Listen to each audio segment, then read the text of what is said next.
இப்போ நம்ம ரோகிணி நட்சத்திரத்திற்கான அவங்களுடைய கர்மா என்ன, அதுக்கான நிவர்த்தி என்ன அப்படிங்கிறத பற்றி தான் பார்க்க போகிறோம். ரோகிணி நட்சத்திரம் பார்த்தீங்க அப்படின்னா ரிஷப ராசியில் இருக்கும். 1, 2, 3, 4 பாதங்களும் ரோகிணி நட்சத்திரம் ரிஷப ராசியில் இருக்கும். அப்போ இந்த ரோகிணி நட்சத்திரத்தில் பிறந்தவங்க பார்த்தீங்கன்னா சுக்கிரனுடைய ஆதிக்கம் அதிகமாக இருக்கும். இவங்க வந்து பார்த்தீங்கன்னா கற்பனையிலேயே வாழக்கூடிய ஒரு தன்மையில் இருப்பாங்க. நீங்கள் எந்த ஒரு விஷயத்த சொன்னீங்கனாலும் அவங்க அதை எக்ஸ்ட்ரீம் லெவலில் எந்த வரைக்கும் அவங்களால கற்பனை பண்ண முடியுமோ அந்த அளவுக்கு அவங்க கற்பனை பண்ணி அதை வாழ்ந்து பார்த்துட்டே வந்துடுவாங்க.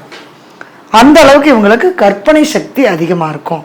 அதே மாதிரி சந்திரன் அந்த இடத்துல உச்சமாகறதுனால, சந்திரனுடைய நட்சத்திரம் இருக்கிறதுனால அவங்களுக்கு வந்து பார்த்தீங்கன்னா எப்பவுமே மனசு ரொம்ப நிறைவாக வச்சுக்குவாங்க, ரொம்ப அழகாக இருக்கும்.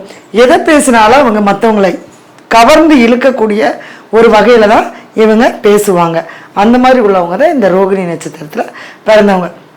இந்த ரோகிணி நட்சத்திரத்தில் பிறந்தவங்க பார்த்தீங்க அப்படின்னா 1ஆம் பாதம் பார்த்தீங்க அப்படின்னா மேஷத்தில் விலகும், 2ஆம் பாதம் ரிஷபத்தில் விலகும், 3ஆம் பாதம் மிதுனத்தில், 4ஆம் பாதம் கடகத்தில்.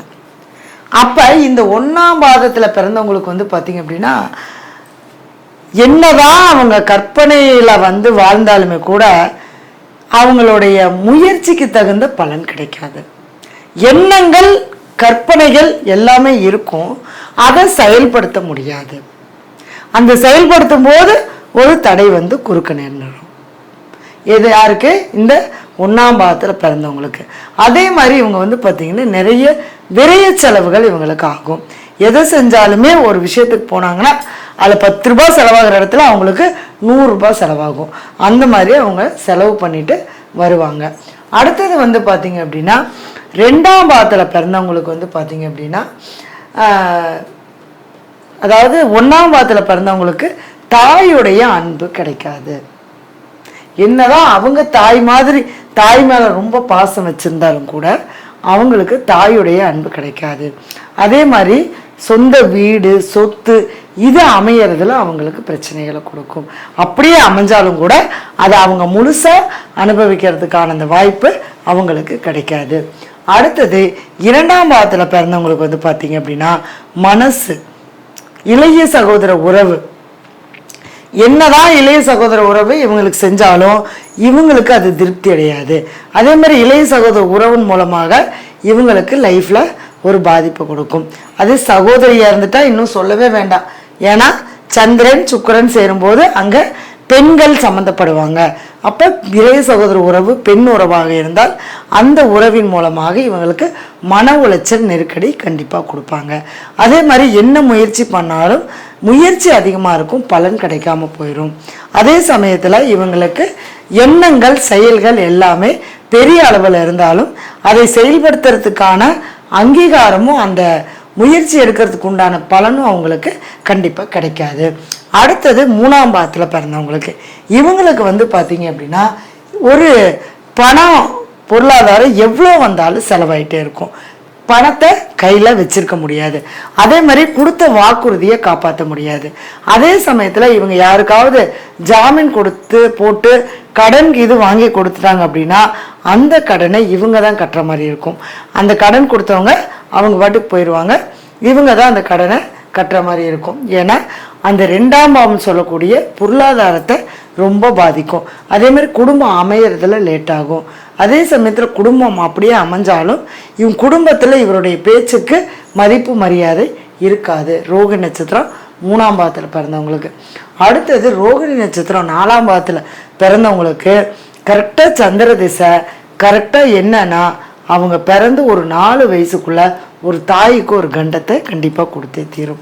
அடுத்தது இவங்களும் பார்த்தீங்க அப்படின்னா தன்னுடைய திறமைகளை எல்லாமே தனக்குள்ளேயே முடக்கி வச்சுக்குவாங்க.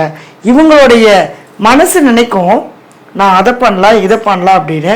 ஆனால் காலையில் எழுந்திரிச்சாங்கன்னா எதையும் செய்ய மாட்டாங்க, அப்படியே அமைதியாக இருந்துருவாங்க. அந்த செயல்பட முடியாத ஒரு அந்த லாக்குன்னு சொல்லும் இல்லையா, அந்த மாதிரி செயல்படுத்த முடியாமல் ஒரு அந்த அவங்கள வந்து கட்டி போட்ட மாதிரி இருக்கும். அவங்களுடைய உடலும் சரி மனமும் சரி ஏதோ ஒரு விரக்தி மனப்பான்மையில் அவங்க இருப்பாங்க. அப்போ அவங்களுக்கு உண்டான நிவர்த்தி பண்ணும்போது மட்டும்தான் அவங்களுக்கு அது சரியாகும்.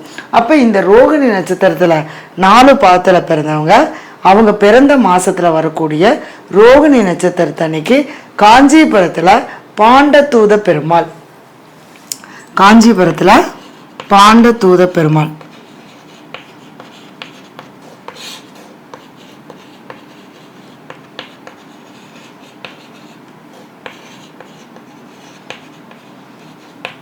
இந்த ஆலயத்துக்கு போய் அவங்களுடைய வயசத்தனையும் அத்தனை தீபம் ஏற்றி வச்சு வழிபாடு பண்ணிட்டு வரும்போது கண்டிப்பாக அவங்களுக்கு இந்த நட்சத்திர தோஷங்களானது நிவர்த்தி ஆகும். இதெல்லாம் என்ன அப்படின்னு பார்த்தீங்கன்னா, அவங்களுடைய ஜாதகத்தில் சந்திரன் நிற்கக்கூடிய நட்சத்திரத்துக்கு உண்டான கர்மா என்ன அப்படிங்கிறதுக்கான சும்மா ஒரு 4 பாயிண்ட் தான் கொடுத்துருக்கேன்.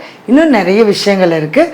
அதெல்லாம் நிறையா அப்படியே நம்ம அந்த திசை புத்தி அந்தரம் சூட்சமம் அப்படின்னு இப்படியே நம்ம அதை பார்த்துட்டு வரும்போது அந்தந்த காலகட்டங்களில் அந்த கர்மாவானது நம்மளுக்கு எடுத்து வேலை செய்ய ஆரம்பிக்கும். சரிங்களா? இப்போ இந்த ஆலயத்துக்கு போயிட்டு வரும்போது நம்மளுடைய கர்மாவானது நமக்கு குறையும். சரிங்களா? கர்மா என்றைக்குமே தீராது, தர்மங்கள் செய்ய செய்ய குறையும்.